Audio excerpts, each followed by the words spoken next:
Kauai is hands down one of the most beautiful places that I've ever visited. Its rugged beauty, endless greenery, and tranquil vibe make it unlike anywhere else in this world. The second leg of our trip brought us here to Kauai, aka the Garden Isle. And in stark contrast to Oahu's bustling energy, this island felt like a peaceful escape. In this video, we're slowing things down to soak in the magic of this island. From an unforgettable boat trip along the Nepali coast, to exploring the awe-inspiring Waimea Canyon, Kauai truly has its own charm. It was a beautiful way to end our amazing trip to Hawaii, so let's dive in. Getting around in Kauai is best done by car. The island is small with two main highways that circle most of it. We stayed in Princeville, which is a quiet and residential spot, making it a great base for our trip. This is our Airbnb. It was very nice. It's located in Princeville, which is, I think, a 45-minute drive from the airport here. The Airbnb was really nice to us. They had everything from, air conditioning to utensils. The balcony actually had all the beach equipment that you would ever need. So the owner of this place left like little notes and tips as well. Tips on where to go for eating, where the markets are, etc. So I feel like they really paid attention to details, and it was a really good stay for us overall. And here they mention that the helicopter tour is actually their favorite way to see the entire island. We didn't do that. We did the boat tours, which was a really good experience. The Nepali coast is one of Kauai's most iconic sites, and there's a few ways to experience it, whether you do it by land, air, or sea. We chose to explore it from the sea and booked a tour with Kauai Sea Tours. The captain and the crew made the experience so easygoing and enjoyable, sharing fun stories and local insights along the way.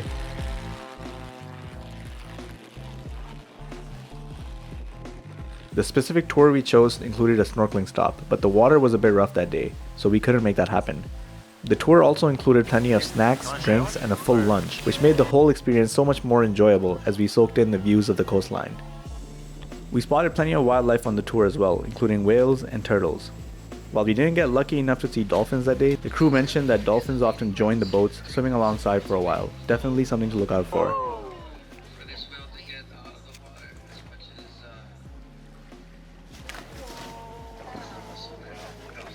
Oh yeah. The wildlife was incredible, but nothing prepared us for the Nepali coast. The moment it comes into view, it's a truly spiritual experience. The sharp cliffs and the steep ridges rising dramatically from the ocean are simply breathtaking. As you approach the shore, the water grows shallower, revealing a rocky bottom with vibrant marine life. You also hear the sound of waves crashing against the rugged coastline, adding to the magic of the moment.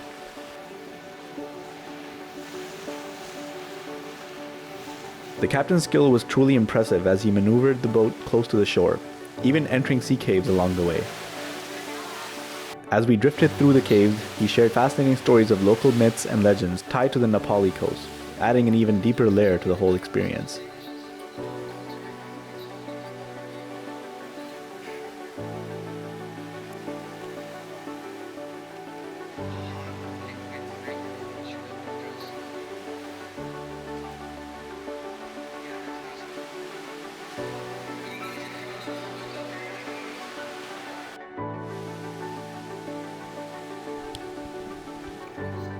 We then arrived at Hanupu Beach and Kalalau Beach, two of the most iconic and secluded spots on the Nepali coast. The Hanupu Valley is known for its rock formations and luscious forests, as well as its sacred significance. Because the valley is so hidden and isolated, ancient Hawaiians treated it as a burial site for local chiefs. Seeing it in person, it's easy to understand why the Nepali coast is so culturally significant. It's not just the beauty, but the history and spirit that make it truly special. As we made our way back to the harbor, the weather began to shift, with dark clouds rolling in as a maritime storm approached.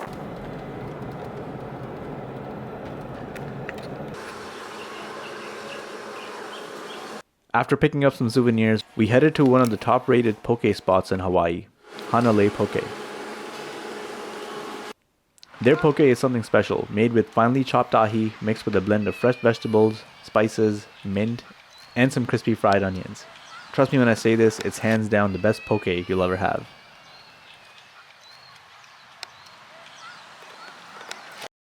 Where are we? Aina Beach Park, I think. And we just tried to do a photo shoot. DIY photo shoot, and it was probably a bad idea because rain is coming in. And the waves got like so much higher that Yeah. they got close to us, but We've been hearing from everyone that this week there's like a cold front or whatever coming, so the weather's supposed to get bad. And I think this is the start of it, but it's starting to rain and there's a lot of clouds. and I think we should head to the car now. Yeah, and I think we should head to the car. Let's go. Chased out by the weather, we headed back to Princeville. The storm was so captivating that I couldn't resist spending some time at the harbor, just watching the waves roll in. And I wasn't alone. There were a few of us gathered there, all drawn in by the powerful waves crashing on the shore, completely mesmerized by the show that nature was putting on.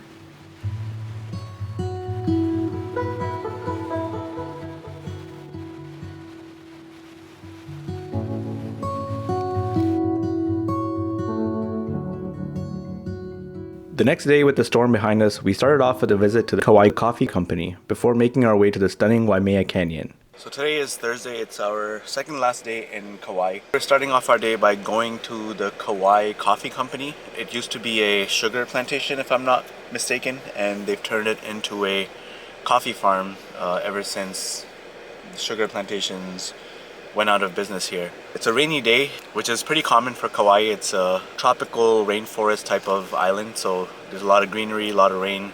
Regardless, I think the island looks really nice in the rain too. We got a little preview of it yesterday.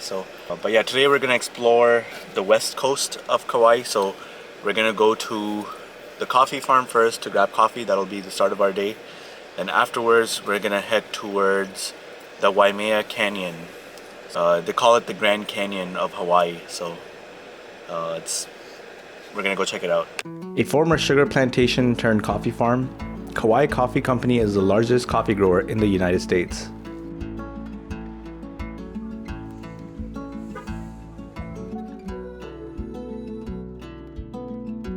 What makes it even cooler is that they have both a coffee farm and processing facility on site, giving visitors a chance to see the entire process from tree to cup, all in one place. There's even a free self-guided tour that visitors can take to learn more about the heritage of Kauai Coffee Company. And that's exactly what we did after grabbing some coffee to go.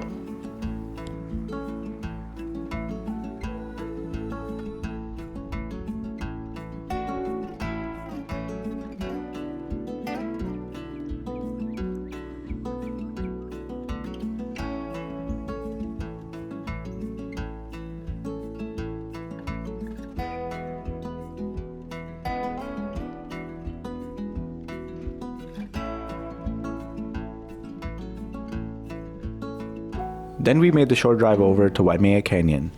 Like the other Hawaiian islands, Kauai was formed by an ancient volcano, and over centuries, erosion from wind, rain, and the Waimea River shaped the landscape, while the iron-rich volcanic rock oxidized or rusted, creating Kauai's signature red clay.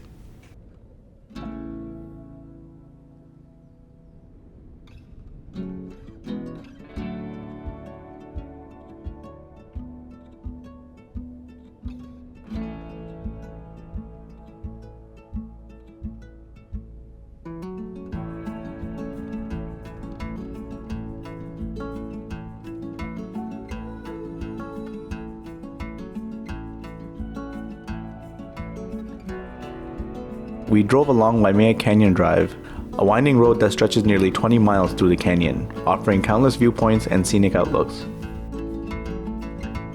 We lost track of exactly how many times we stopped, and we were completely blown away by the breathtaking views.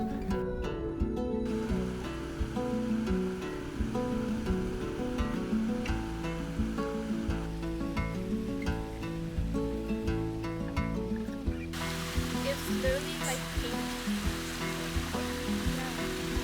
No, but this is a picnic. It's like the color of blue.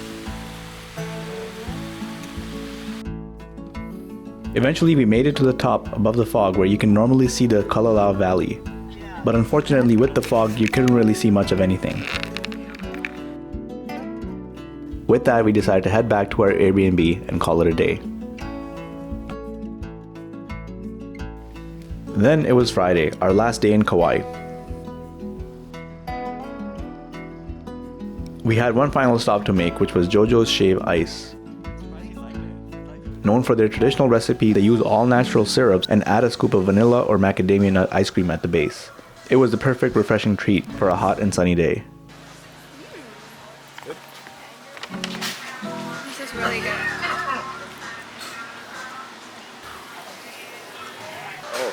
Yeah. Oh, that's good. Oh, it's actually so easy to eat. Yeah. I thought it would give me like brain freeze, but it like literally melts in your mouth. Afterwards, we did a bit more souvenir shopping before heading to the Muslim Association of Hawaii for Friday prayers. We prayed Jummah prayers at the Muslim Association of Hawaii. It's a small musalla type of place that they have. We had probably around 9 or 10 people in there. There were only 2 people in the women's section. Yeah. Me and the other lady. We met some of the locals here. Nice to talk to them. They were very friendly, very inviting. We told them that we're leaving in the next hour or so. Everybody wanted to invite us home for food. This lady who wasn't sitting next to me, she didn't even know English that well, but she asked me if I ate.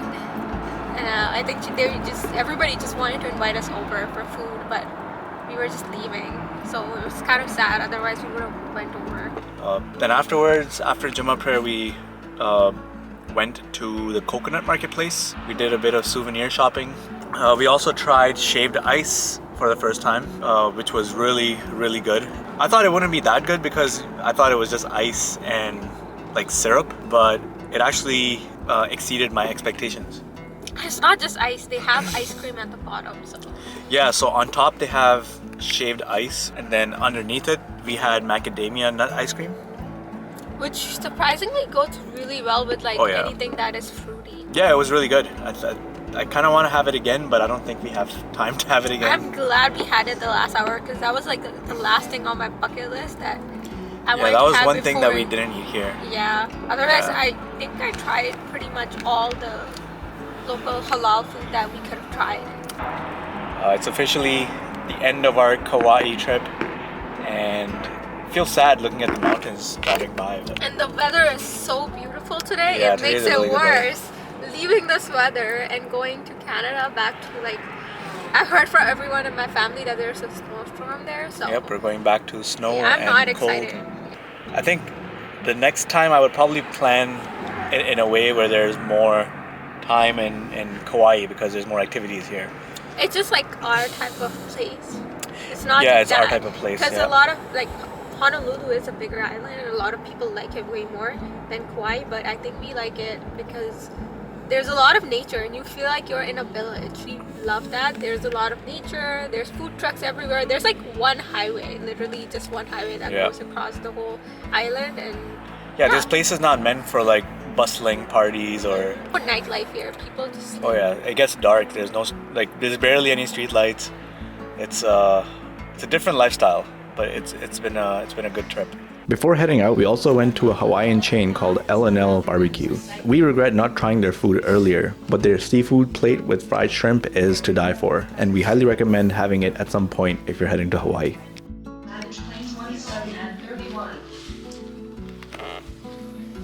Hawaii quickly became one of our favorite places that we've ever visited.